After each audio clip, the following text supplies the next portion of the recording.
चलो अकाउंट्स के chapter number 2 पे आते हैं। चैप्टर नंबर 2 को स्टार्ट करने के पहले एक लंबी सांस ले लें और दिमाग में लेके आए कि बैंक स्टेटमेंट क्या होता है, किस टाइप की एंट्रियां उसमें होती हैं, कब कब उसमें एंट्रियां होती हैं, और बैंक अकाउंट क्या होता है जो आप अपनी बुक्स में ओपन करते हैं, उसमें किस किस टाइप की एंट्रियां होती हैं, कब कब होती हैं और कैसे होती हैं। जैसे कि अगर आपने एक पार्टी को 10,000 रुपए का पेमेंट किया चेक से, आजकल वैसे चेक का जो सिस्टम है वो जल्दी बंद होने वाला है, पर अभी तक तो अपन ये सोचते हैं कि ठीक है चेक अभी चल रहा है। 10,000 रुपए का पेमेंट किया चेक से, चेक फाड़ दिया, चेक फाड़ते से ही आपने अपने बैंक अकाउंट में एंट्री कर ली और आपके खाते में बैंक अकाउंट का बैलेंस 10,000 रुपए से कम हो गया। अब सामने वाला चेक लेके गया, हो सकता है चेक वो आज प्रेजेंट करे बैंक में या कल प्रेजेंट करे। प्रेजेंट करने के बाद से 2 से 3 दिन उसको क्लियरिंग में लगते हैं। क्लियरिंग होने के बाद में आपके बैंक अकाउंट का बैलेंस लगभग 2 से लेकर 7 दिन के अंदर अंदर कम होता है एक्चुअल में।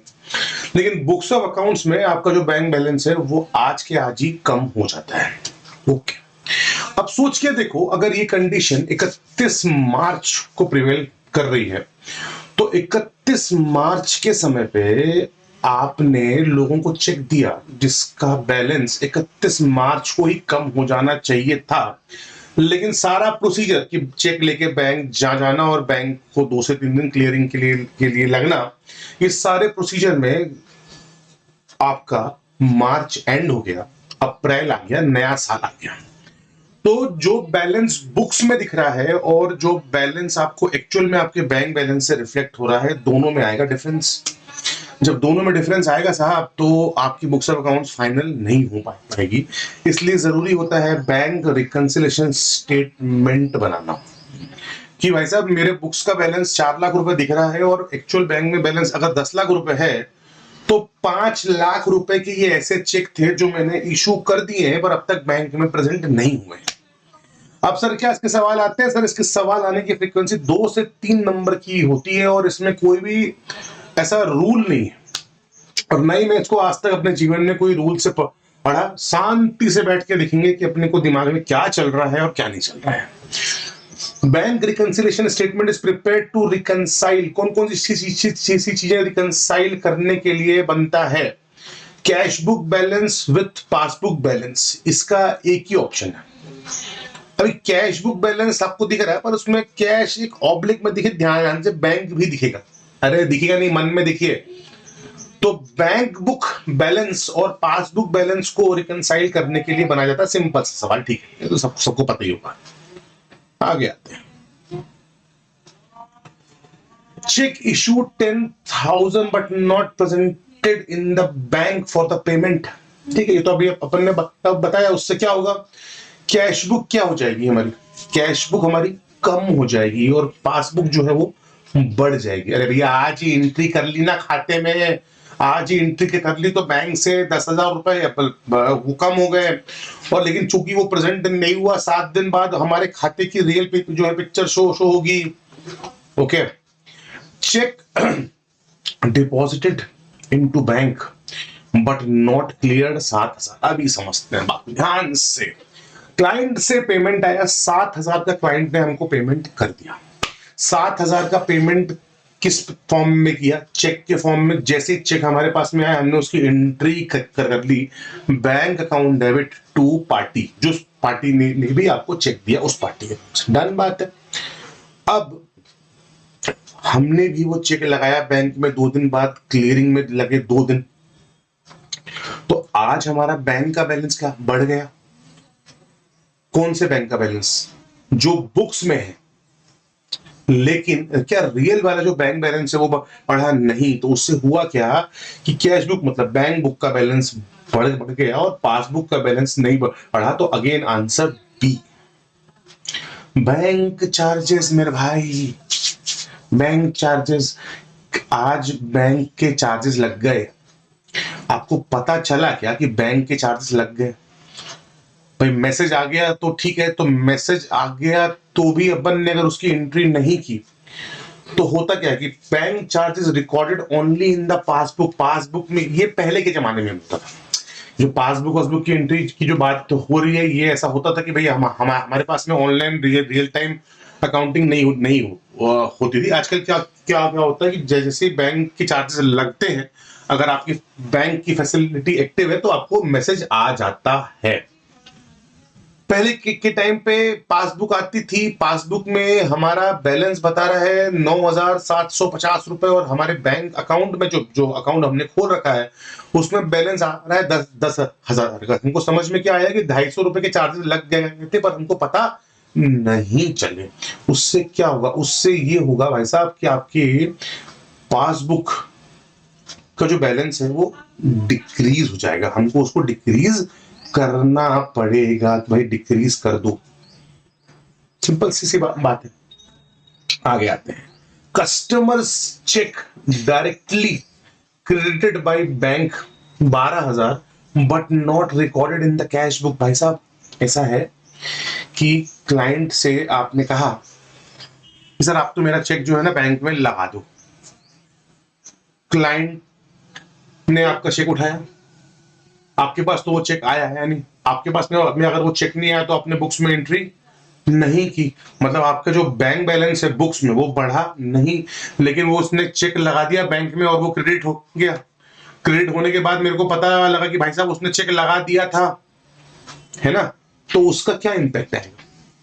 उसका इंपैक्ट ये आएगा साहब कि हमारी पासबुक जो है वो इंक्रीज हो जाएगा। चेक वहीं लगाना बैंक में तो पासबुक तो इंक्रीज होनी है, और हमारा जो बैंक बुक है, कैश बुक को अपने को बैंक बुक ही पढ़ना है, कैश जो हमारी बैंक बुक है वो इंक्रीज नहीं हो पाई है। आगे आते हैं, check received from customer and recorded in the cash book 5,000 पर लेटर डिसऑनर्ड बाय बैंक। बहुत अच्छा सवाल है, ध्यान से देखना भैया क्या हुआ। 5,000 रुपए का चेक था, हमने कस्टमर से चेक रिसीव किया, बुक्स में रिकॉर्ड किया, रिकॉर्ड करने के बाद हम उस चेक को बैंक में लगाए, बैंक में लगाने के बाद में चेक वो डिसऑनर हो गया। अगर डिसऑनर हो गया भाई साहब, डिसऑनर अगर हो गया तो क्या करना? डिसऑनर अगर हो गया ना साहब, तो हमको भी हमारा बैंक बैलेंस कम करना रहेगा, क्योंकि चेक आते से ही हमने हमारा बैंक बैलेंस बढ़ा लिया था, लेकिन एक्चुअल में क्या बैंक बैलेंस इंक्रीज हुआ? नहीं हुआ। इसलिए हमको भी हमारा जो बैंक बैलेंस है उसको डिक्रीज करना पड़ेगा। आंसर है ए, कैश बुक मतलब बैंक। ठीक है, आगे आते हैं, तो regular bank charges and standing orders paid by bank but not yet recorded in cash book. ये तो वही सीन सिंपल सी बात है, इसमें कुछ भी है नहीं ऐसा। बीआरएस का एडजस्टमेंट है, सिंपल सा। रेगुलर बैंक चार्जेस और standing orders paid by bank but not yet recorded in cash book, तो रिकॉर्ड कर लो उसको, उसमें कौन सी दिक्कत है? ये बीआरएस का एडजस्टमेंट है, ठीक है। आगे आ जाओ, इंटरेस्ट क्रेडिटेड भाई बैंक 500 रुपए। भाई साहब जिस प्रकार से एक्सपेंस को डेबिट किया था उसी प्रकार से इंटरेस्ट को क्रेडिट कर दिया, तो क्रेडिट कर दिया बैंक ने, हमको तो पता नहीं है, तो हम क्या करेंगे? बीआरएस बनाते समय एक प्रकार से अपने कैश बुक को बढ़ा देंगे। बैंक पेड लोन इंटरेस्ट और principal on behalf of business 2,000 रुपए। ध्यान से समझना, ध्यान से क्या बोल रहा है भाई साहब। बैंक ने हमारे बिहाफ पे लोन पे कर दिया और प्रिंसिपल भी पे कर दिया, मतलब प्रिंसिपल और इंटरेस्ट बैंक ने हमारे बिहाफ पे कर दिया। क्या मतलब हुआ इसका? ईएमआई कट गई। ईएमआई कट गई का मतलब क्या हुआ? हमारा बैंक बैलेंस कम हो गया। फिर पासबुक निकाल के लेके आए, हमको समझ में आया महीने की ईएमआई 2,000 रुपए कम हो गई है। क्या ये हमको पता लगा? आजकल तो पता लग जाता है, मैसेज आता है, 2 दिन पहले से बैंक प्रिपेयर होने को बोल भी दे देता है, पर जैसे अपन पासबुक के जमाने की बात क्या करते हैं तो उस समय ऐसा नहीं हुआ करता था। तो भैया उसको हम अपने कैश बुक से माइनस कर लेंगे कि ठीक है 2,000 रुपए हमको कम हो गए। Cash book recorded a payment of ₹300 twice by mistake. आपने ₹300 की मिस्टेक कर दी, 2 बार पेमेंट रिकॉर्ड कर लिया, तो एक बार ऐड कर दो, सिंपल सी बात है। Passbook error, bank incorrectly recorded credit 1000 as debit. ध्यान से, बात को बिल्कुल ध्यान से समझना, क्या बोल रहा, बैंक ने इनकरेक्टली ₹1000 का आपको क्रेडिट दे दिया, पर हम उसको डेबिट भी कर दिए, तो क्या ये बैंक में करेक्शन कर पाएंगे? क्या अपन नहीं कर पाएंगे। और अगर अपने को बैंक अकाउंट मिलाना है तो हमको तो अपने बुक्स में ₹1000 ऐड करना पड़ेगा ना सर। अरे सर, ये कौन सी बात है, ये तो गलत हो जाएगा। आप तो साफ साफ ये करने का बोल रहे हो कि ₹1000 उनने वहां पे गलत किए तो हम भी यहाँ पे गलत कर दे। मैं सही बोल रहा हूं, हम बैंक में करेक्शन नहीं करवा पाएंगे। रात को 10 बजे स्टेटमेंट लेके आए, स्टेटमेंट में बैलेंस शो हो रहा 10 लाख रुपए, बाद में पता लगा कि बैंक ने गलती से ₹1000 की एंट्री इनकरेक्ट की है, राइट। अब इन ₹1000 की एंट्री इनकरेक्ट की है, तो मेरे को अपने बुक्स में ₹1000 की भी एंट्री इनकरेक्टली डालनी पड़ेगी। ये मेरी इनकम नहीं है, ये एक प्रकार का प्रोविजन बना के रखना होगा कि भाई साहब ये एंट्री रिवर्स होगी भविष्य में। समझ में बात बताई, तो अपने बुक्स में अपने को ₹1000 ऐड करना पड़ेगा। ये मत बोल देना कि नहीं भैया हमको तो ₹1000 बैंक से ही, अरे बैंक से डिडक्ट तुम थोड़ी कर पाओगे। बैंक जब डिडक्ट करेगी तो तुम भी डिडक्ट कर लेना। चलो, check issued and inter twice, check issued recorded twice, तो 4-4 हजार के दो चेक थे, 2 बार रिकॉर्ड हो गए। ध्यान से, check issued recorded twice in cash book, 4000 and 4000 adjustment. क्या होगा? चेक इशूड का मतलब क्या? मेरे खाते से ₹4000 का बैलेंस कम हुआ। जब मेरे खाते से ₹4000 का बैलेंस कम हुआ, मैंने 2 बार रिकॉर्ड कर लिया, तो एक बार ऐड कर लेना भाई, क्या प्रॉब्लम है इसमें।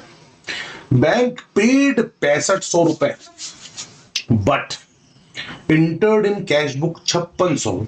तो भाई बैंक ने पे किया, कितना पे किया? ₹6500। मैंने ₹5600 से ही अपनी बुक जो है वो घटाई है, तो ₹900 से और घटा ले, इसमें कोई दिक्कत तो नहीं। Customer receipt ₹2000 wrongly credit as ₹200। Customer से मेरे को कितने पैसे आए? 2000। मैंने कितने रिकॉर्ड किए? 200। और कितने रिकॉर्ड करना है? 1800। तो 1800 रुपए रिकॉर्ड कर लो, ऐड कर लो उसको, ठीक है। If both unpresented cheque and uncredited deposit exist, then, ध्यान से देखना भाई क्या बोल रहा है। इफ बोथ अनप्रेजेंटेड चेक और अनक्रेडिटेड डिपॉजिट अगर एग्जिस्ट करते हैं, तो दोनों को अलग अलग ट्रीटमेंट कर लो, क्योंकि दोनों का इम्पैक्ट क्या आएगा? अलग अलग ही आएगा। मेरे पास में चेक प्रेजेंट नहीं हुए हैं और जो डिपॉजिट है वो भी नहीं हुआ है, तुमको क्लब करने की जरूरत नहीं है साहब। अरे अनप्रेजेंटेड चेक भाई साहब, मैंने चेक इशू किए थे, सामने वाले ने बैंक में प्रेजेंट नहीं की ये, और मेरे पास में चेक आ गए थे, मैंने बैंक में डिपॉजिट नहीं की। अगर ये दोनों एंट्री एग्जिस्ट करती है तो दोनों का एडजस्टमेंट अपन सेपरेटली करेंगे। ये एक ऐसे सवाल है ना जो एग्जाम में जब आते हैं तो जो कंसेप्ट है ना वो उसकी धज्जियां उड़ जाती हैं और समझ में आता नहीं कि ये पूछना आखिर में चाह क्या रहे हैं। आपको आपके 100 नंबर के पेपर में याद रखना कि काफी सारे ऐसे सवालों का सामना करना पड़ सकता है। थोड़ा सा दिमाग लगा के इसका आंसर दें। BRS format question. चलो ध्यान से देखेंगे इसको, एकदम ध्यान से। क्या बोल रहा है ये? Starting cash book balance 50,000। Starting का कैश बुक का बैलेंस क्या है? 50,000। Okay sir. अनक्रेडिटेड चेक 6,000 और bank charges 500। Final reconcile balance क्या होगा? फाइनल रिकंसाइल बैलेंस क्या होगा बताइए। 1 मिनट का टाइम दिया मैं आपको, बताइए आराम आराम से। तो मेरे पास में कैश का बैलेंस है 50,000। एक चेक मेरे पास में रखा हुआ है, मतलब मेरा बैंक का बैलेंस 6,000 रुपए से अभी बढ़ा नहीं है, पर बढ़ जाएगा। अनक्रेडिटेड चेक तो 6,000 रुपए से मेरा जो कैश का बैलेंस है उसको मैं इंक्रीज करूंगा, और बैंक चार्जेस 500 रुपए लग गए। अरे भाई साहब, स्टेटमेंट निकाल के लाया हूं मैं, स्टेटमेंट निकाल के लाया हूं, तो मुझे समझ में आया कि जो मेरा स्टेटमेंट है उसमें मेरे पास में जो बैलेंस है वो 50,000 है, और बैंक का जो बैलेंस है वो 49,500 रुपए है। ठीक है, तो 500 रुपए तो मेरे को सबसे पहले कम करना पड़ेगा, बिकॉज बैंक के चार्जेस लगे हैं, राइट। अब मेरे को 6,000 रुपए का जो चेक मेरे पास में रखा हुआ है उसको मैं कल बैंक में प्रेजेंट करूंगा, तो जाहिर सी बात है बैंक का बैलेंस 6,000 से बढ़ जाएगा, पर मेरा बैलेंस अभी 6,000 से नहीं बढ़ा। तो 49,500 में 6,000 ऐड किए तो आएगा 55,500। सवाल ये 55,500 सर आंसर में नहीं है, तो जरूरी नहीं कि आंसर में जो हो उसके हिसाब से हम अपने कंसेप्ट बनाएंगे। तो जो आंसर होगा वो होगा 55,500, न कि 56,500। 56,500 आंसर गलत दिया है, ध्यान रखें। Timing difference, which of the following is a timing difference item? Timing difference item क्या होता है? टाइमिंग डिफरेंस आइटम वो आइटम होते हैं जिनका कारण टाइमली काम ना होना होता है। जैसे कि क्लाइंट के चेक फाड़ते से ही मेरा बैंक बैलेंस अगर बढ़ गया होता तो मेरे को बैंक रिकंसिलेशन स्टेटमेंट में चेक के पंगे होते ही नहीं। तो जो जितने भी प्रकार के चेक्स का मैटर होता है वो क्यों होता है? टाइम डिफरेंस के कारण। तो इसमें ऑप्शन आएगा B, uncredited cheque. Non timing difference, किस प्रकार के नॉन टाइमिंग डिफरेंसेस जो है वो होते हैं वो, तो अब आप कहोगे सर बैंक के जो चार्जेस होते हैं वो भी तो नॉन टाइमिंग डिफरेंस होता है। वो नॉन टाइमिंग डिफरेंस नहीं होते। बैंक चार्जेस मेरे लग जाते हैं, मुझे बाद में पता चलता है, इसलिए वो टाइमिंग डिफरेंस में आता है। लेकिन अगर आपने किसी भी प्रकार की रिकॉर्डिंग एरर कर दी है तो वो आपके नॉन टाइमिंग एरर में आते हैं, बिकॉज वो एरर ही है। मतलब वो जो नॉन टाइमिंग डिफरेंस में आते हैं बिकॉज एक प्रकार की वो हमारी ही गलती से हुए हैं। आगे आते हैं, क्या होता है भैया बीआरएस बनाने का पर्पस? बीआरएस बनाने का पर्पस ये होता है साहब कि हमारे बुक्स में जो बैंक अकाउंट, कैश अकाउंट है उसका बैलेंस एग्जैक्टली मैच करे बैंक के बैलेंस से। बैंक रिकंसिलिएशन का टाइमिंग क्या होता है, ये बहुत अच्छी चीज है।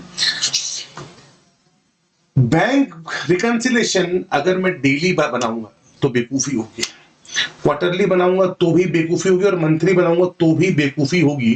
क्योंकि भाई साहब बैंक रिकंसिलिएशन में मेजर जो डिफरेंस होता है ना वो 31 मार्च के संबंध का होता है, या फिर आप अपनी बुक्स ऑफ अकाउंट जो है वो क्लोज हो रही 31 मार्च को, हो सकता है कि भाई 31 दिसंबर को भी कोई की बुक्स ऑफ अकाउंट्स हो। तो एक पीरियडिकली या फिर ईयर एंड पे अपने को हमेशा रिकंसिलिएशन बनाना पड़ता है। डेली बनाओगे तो उससे कुछ होगा नहीं, बैलेंस जो है वो हर महीने मैचअप होते जाएंगे। बिलीव मी, बैंक रिकंसिलिएशन के संबंध में इससे ज्यादा सवाल एनएचएआई में नहीं पूछे जा सकते। अगर आपके पास में कोई और सवाल है तो प्लीज हमें नोट करके बताएं कि सर देखिए ये सवाल आपसे छूट गया था, लेक्चर के अंत में मैं उसको जरूर कवर करूंगा। तब तक के लिए धन्यवाद।